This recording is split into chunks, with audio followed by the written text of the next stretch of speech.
Olá, adolescentes, sejam bem-vindos a mais uma aula da Escola da Manhã. E na aula de hoje vamos abordar a aula de número 16 do nosso primeiro livro, Lições para a Vida. E para iniciarmos essa aula, peço por gentileza que vocês peguem suas Bíblias, abram ela em Marcos capítulo 11, vamos ler o versículo 27 a 33. Bom, que diz assim a palavra de Deus. E tornaram a Jerusalém, e andando ele pelo templo, os principais sacerdotes, escribas e os anciãos se aproximaram dele. E disseram, com que autoridade fazes tu estas coisas? Ou quem te deu autoridade para fazer essas coisas? Mas Jesus respondendo disse-lhes, também eu vos perguntarei uma coisa, respondei-me, e então vos direi com que autoridade faço essas coisas. O batismo de João era do céu ou dos homens? Respondei-me. E eles arrazoavam entre si, dizendo, se dissermos o céu, ele nos dirá, então por que o não crestes? Se porém dissermos os homens, tememos o povo, porque todos sustentavam que João verdadeiramente era profeta. E respondendo disseram a Jesus, não sabemos. E Jesus lhes replicou, também eu vos não direi com que autoridade faço essas coisas. Que o Senhor aplique essa palavra em nossos corações, neste momento.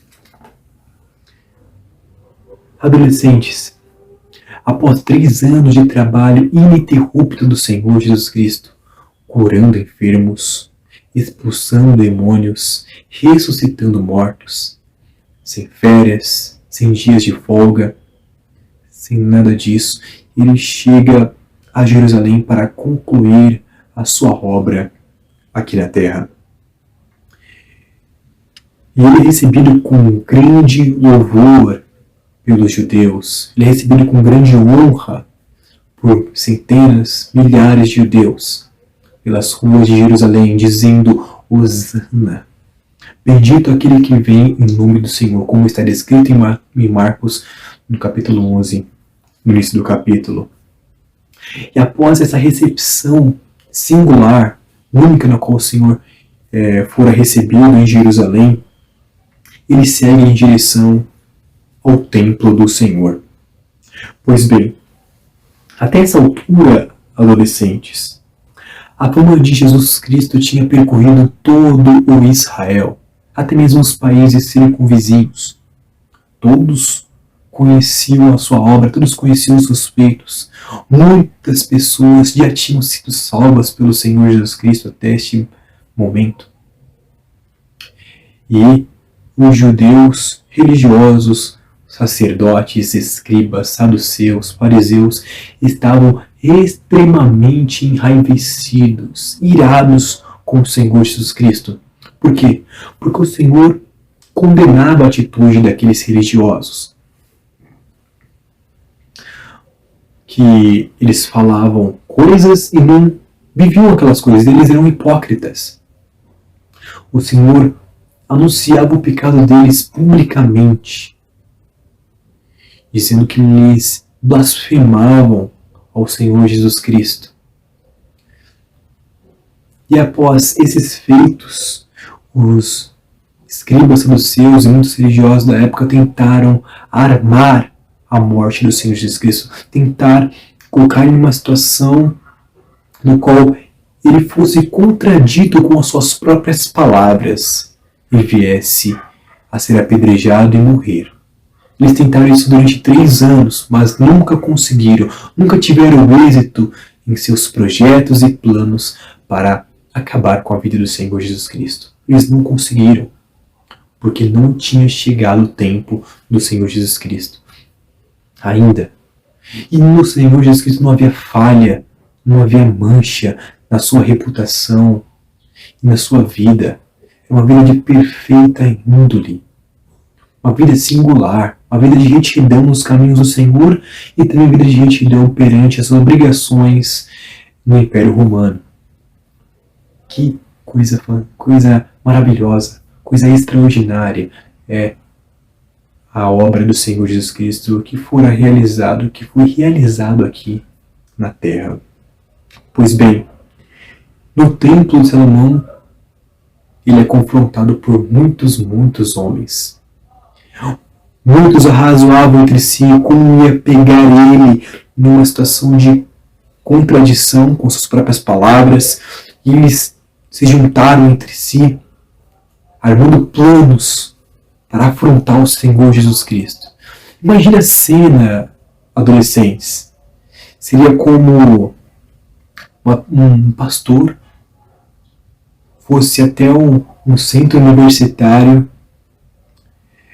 no qual muitos professores ensinam doutrinas, ensinam coisas contrárias à palavra de Deus, para que ele tivesse ali para defender as escrituras sagradas. Imagina essa situação. Seria uma situação bem difícil. Pois bem, o Senhor ele estava justamente no templo para todos verem, primeiro, que ele não temia os religiosos daquela época, ele não temia. Segundo, que ele iria confrontar os conceitos daqueles religiosos, justamente para mostrar que ele era Deus. E terceiro, para salvar almas. Nós vamos ver aqui nessa lição que até mesmo nessas situações de debate, de confronto na qual o Senhor Jesus Cristo teve, ele mostrou a sua glória e pessoas foram salvas.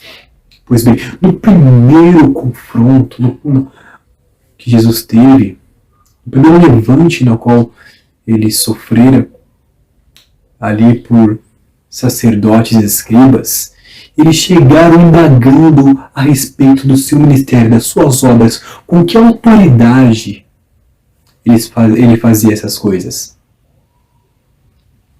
Aquela pergunta podia ser uma pergunta muito simples, uma pergunta singular, uma pergunta simplória, mas era uma pergunta maliciosa por trás. Com que autoridade faz todas essas coisas? Se o Senhor dissesse, eu faço autoridade com a autoridade de Deus, eles iam acusar o Senhor Jesus Cristo de blasfêmia.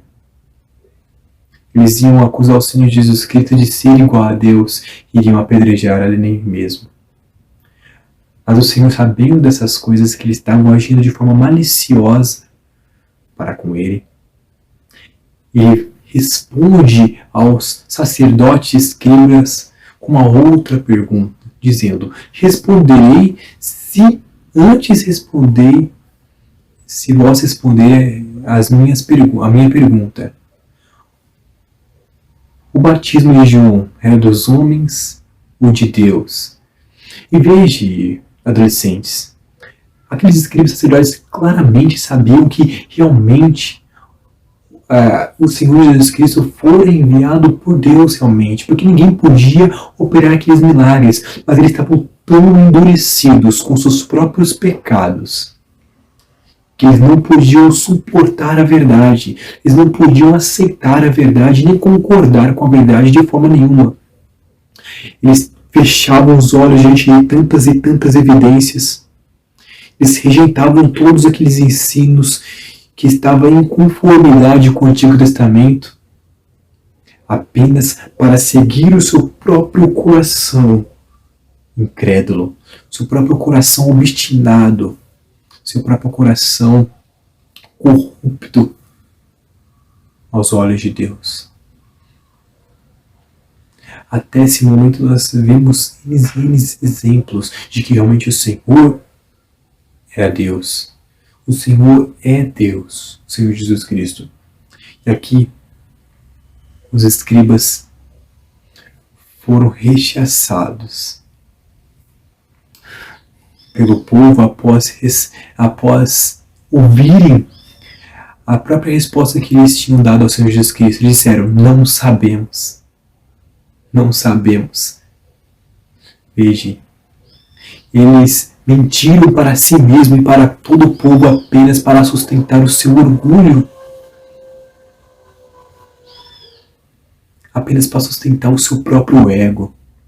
Assim também há nos nossos dias muitas pessoas no qual são confrontadas com a palavra de Deus. Elas não querem se submeter à verdade. E elas usam de desculpa desculpas, de mentiras, para permanecerem no seu orgulho, na sua pompa, na sua vaidade. Veja quanta necessidade, ó adolescentes, nos pecadores que querem levantar os seus punhos contra Deus para afrontar a sã doutrina. Muitas pessoas agem em nossos dias de forma perspicaz, audaciosas, que se opõem veementemente contra a palavra de Deus, não consegue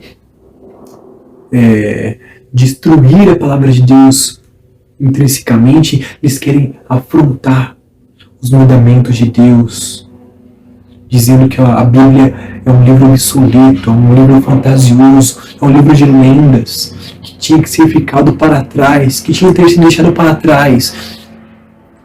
Eles ferem os mandamentos de Deus. Eles calam suas próprias consciências para afrontar os mandamentos de Deus. Toda vez que nós afrontamos os mandamentos de Deus, nós afrontamos a Cristo publicamente. O levante contra o Senhor Jesus Cristo. Você pode ver isso claramente em Salmo 2. A descrição ali dos ímpios afrontando os mandamentos de Deus. Isso é uma afronta ao próprio Deus. Veja, adolescentes, que assim como os sacerdotes e escribas não foram bem-sucedidos no seu levante contra o Senhor Jesus Cristo, nenhum religioso em nossos dias também será contra os princípios basilares da palavra de Deus. Não terão êxito nenhum. A palavra de Deus já tem mais de 2.000 anos. Se formos contar o Antigo Testamento, aproximadamente 4.000 anos que for escrito. E mesmo assim ninguém consegue frear o avanço da palavra de Deus, porque ela é a verdade. Pois bem, adolescentes, vemos aqui esse exemplo de vergonha na qual eles tiveram que suportar os sacerdotes e escribas, pois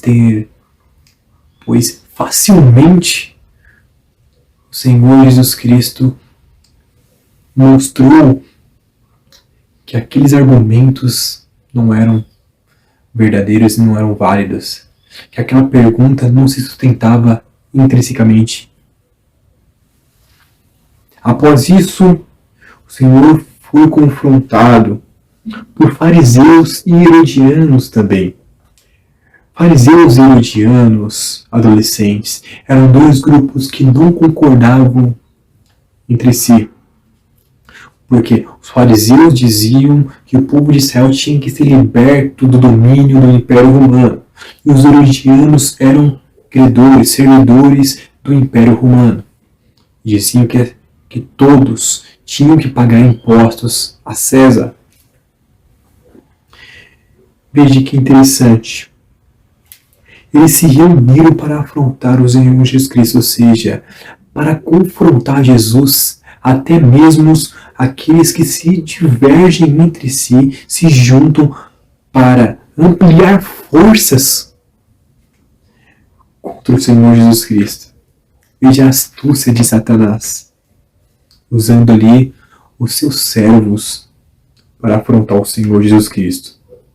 Mas outra vez não foi bem sucedido. Como nós podemos ver aqui em Marcos capítulo 12, versículo 13 e diante, dizendo: e enviaram-lhe alguns dos fariseus e herodianos para que o apanhassem em alguma palavra.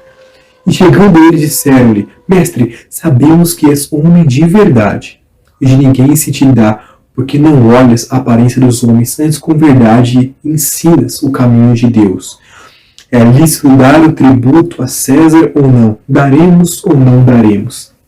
Veja a perspicácia destes homens. Primeiro fato aqui, nessa descrição de Marcos 12, eles vieram exaltando o Senhor Jesus Cristo. Mestre, nós bem sabemos, nós bem o conhecemos, mestre. Vieram com palavras ali de pompa, de realeza, tentando enganar o Senhor Jesus Cristo com palavras bonitas. Nada. Eles eram hipócritas. Eles queriam defraudar o caminho da verdade. Eles queriam pegar o Senhor Jesus Cristo. Não com uma palavra contraditória também. Veja. Eles disseram, é lícito dar tributo a César ou não? Estavam ali fariseus e herodianos. Se o Senhor Jesus Cristo agradasse com uma resposta, os fariseus, os herodianos iriam estar dizendo assim, ele respondeu que os judeus não devem dar tributo a César, vamos prendê-lo agora. E também, se ele tivesse respondido, é lícito dar o tributo a César, os fariseus que ali estavam iriam dizer, veja, ele é a favor do império, vamos pegá-lo por se opor aos princípios judaicos, por assim dizer. O Senhor estava numa outra situação difícil, mas queria escapar dela facilmente, pois o Senhor diz que é o mestre das palavras. Os argumentos de retórica, dialética, algum recurso que é de grande conhecimento utilizado pelos religiosos não iam ser suficientes para pegar uma contradição. O Senhor Jesus Cristo é Deus e iria mostrar a sua glória também através do seu conhecimento cultural e o conhecimento da palavra de Deus. Veja como que ele respondeu aos fariseus e herodianos. Ele disse a eles, me dê uma moeda. Como vai dizer aqui no relato da passagem. Veja. Então ele, conhecendo a hipocrisia, disse-lhes, por que me tentais? Trazei-me uma moeda para que a veja. E eles lhe a trouxeram. E disse-lhes, de quem é esta imagem e a inscrição? E eles lhe disseram, de César. E Jesus respondendo disse-lhe, dai, pois, a César o que é de César, e a Deus o que é de Deus. E maravilharam-se dele. Mais uma vez, o Senhor responde com grande ousadia àqueles que se levantaram contra Ele mesmo. E dá uma resposta muito sábia. Maravilharam-se, ficaram impactados com a resposta, porque o Senhor tinha se livrado de uma armadilha dos herodianos e fariseus. Eles ficaram maravilhados. E por fim, adolescentes, o Senhor Jesus Cristo ele é confrontado por saduceus. Os saduceus não acreditavam na vida após a morte. Eles acreditavam apenas que o homem vivia aqui nesse mundo e após a morte acabava-se tudo. Mas isso não é verdade nas Escrituras Sagradas. O Senhor vai repreendê-los por esse conhecimento errôneo. Veja só o que a Bíblia diz, versículo 18 em diante. Então os saduceus que dizem que não há ressurreição se aproximaram dele e perguntaram-lhe, dizendo, Mestre, Moisés nos escreveu que se morresse o irmão de alguém e deixasse a mulher e não deixasse filho, se o irmão tomasse a mulher dele e suscitasse descendência a seu irmão. Ora, havia 7 irmãos, e o primeiro tomou a mulher e morreu sem deixar descendência. E o segundo também a tomou e morreu, e nem este deixou descendência, e o terceiro da mesma maneira. E tomaram-na os 7, sem contudo ter deixado descendência. Finalmente, depois de todos, morreu também a mulher. Na ressurreição, pois quando ressuscitarem, de qual destes será a mulher? Porque os 7 a tiveram por mulher. E Jesus respondendo disse-lhes, porventura não errais vós em razão de não saber o que diz a Escritura, nem o poder de Deus? Porquanto quando ressuscitarem dentre os mortos, nem casarão, nem se darão em casamento, mas serão como os anjos que estão nos céus. E acerca dos mortos que houverem de ressuscitar, não tendes lido no livro de Moisés, como Deus lhe falou numa sarça, dizendo, eu sou o Deus de Abraão, e o Deus de Isaque, e o Deus de Jacó? Ele não é o Deus de mortos, mas Deus de vivos, por isso vós e raiz muito. Assim, em nossos dias, adolescentes, muitos grupos religiosos que dizem: não existe ressurreição, não existe vida após a morte, não existe uma alma que é eterna, não existe um dia de prestar contas diante de Deus, isso é tudo fantasioso. Existem muitos grupos em nossos dias que dizem essas mesmas coisas que os saduceus disseram no tempo de Jesus. Nada novo debaixo do céu, na verdade. E muitos grupos que se levantam dizendo: quando nós morrermos, nós vamos passar por um sono até a volta do Senhor Jesus Cristo. E alguns saduceus também acreditavam dessa forma. E outros não acreditavam em nada dessas coisas. Tá? Então, esse ensino do Senhor Jesus Cristo é de grande importância em nossos dias, para mostrar realmente que há sim uma vida após a morte. Para aqueles que não foram salvos, uma vida eterna nos tormentos do inferno. Para aqueles que forem salvos, uma vida eterna diante de Deus. Tá bom? E o Senhor Jesus Cristo vai trazer o próprio relato da sarça ardente para confrontar eles, dizendo: vede o que o seu próprio Deus disse a Moisés na sarça: eu sou o Deus de Abraão, de Isaac e de Jacó, eu sou o Deus de vivos e não de mortos. O Senhor é o Deus de vivos. O Senhor está fazendo menção de Abraão, de Isaac e Jacó. Veja que interessante. Em muitos grupos, nossos dias, que proferem essas coisas, não estudam, forjam as escrituras para sustentar as suas conjecturas. Isso é errôneo aos olhos de Deus. Nós devemos nos ater à palavra de Deus e ver quão maravilhosa ela é. O Senhor foi confrontado por diversos escribas e saduceus, religiosos, e nenhum deles conseguiu surpreender a Jesus. E pelo contrário, todos foram surpreendidos pelo Senhor Jesus Cristo na resposta na qual Ele proferiu a eles. E que nós podemos observar, adolescentes, é que o Senhor é a verdade. Acusações falsas, armadilhas contra o Senhor Jesus Cristo não foram bem sucedidas naquele tempo, também não são em nossos dias. Essa lição é de grande importância para nós, nossos dias, para que nós venhamos a refletir se realmente nós temos passado da morte para a vida, ou se nós somos também opositores à verdade de Deus. Não temos como prevalecer contra a palavra de Deus, ouvindo a verdade e dizendo no meu coração: essa mensagem não é uma mensagem urgente, essa mensagem não é uma mensagem importante, eu irei considerar isso depois, eu irei postergar o meu arrependimento, não faça tal coisa. Não venhamos a ser também como esses opositores da palavra de Deus, a negar a verdade de Deus em nosso próprio coração. Venhamos a refletir nessas verdades. Venhamos a pôr em prática os ensinos do Senhor Jesus Cristo.